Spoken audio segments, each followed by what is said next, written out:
તો મિત્રો આજે આપણે જઈ રહ્યા છીએ રાજા નવઘણના કુળદેવી એવા ખોડિયારમાંના દર્શન કરવા। જે ખોડિયારમાંનું મંદિર ક્યાં આવેલું છે એ ચલો તમને વિડીયોમાં દેખો। મિત્રો ફાઇનલી આપણે પહોંચી ગયા હતા ઉપરકોટ। આ છે ઉપરકોટ કિલ્લાનો મુખ્ય દરવાજો, જ્યાંથી આપણે એન્ટ્રી લેશું। અહીંયા અંદર જઈ અને ટિકિટ બારી છે, જ્યાંથી આપણે ટિકિટ લેવાની રહેશે। ફાઇનલી મિત્રો આપણે ટિકિટ લઈ લીધી છે, જેમાં જૂનાગઢના લોકો માટે ટિકિટ દર રૂપિયા છે 50 રૂપિયા અને બહારથી આવતા લોકો માટે ટિકિટ દર છે પર પર્સન 100 રૂપિયા। તો મિત્રો ટિકિટ લીધા પછી આપણે કિલ્લો જોતા જોતા અને તેની સુંદરતાનો મસ્ત આનંદ માણતા માણતા આગળ વધી રહ્યા છીએ। અને તમે જોઈ શકો છો કે બીજા પણ ઘણા મુલાકાતીઓ ઉપરકોટના કિલ્લાની મુલાકાતે આવેલા છે।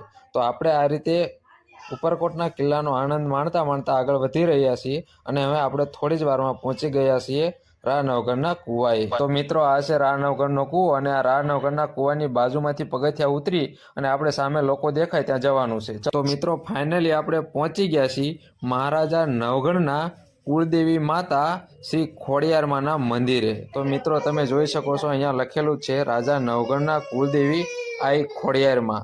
તો ચલો હવે તમને નજીકથી દર્શન કરાવું।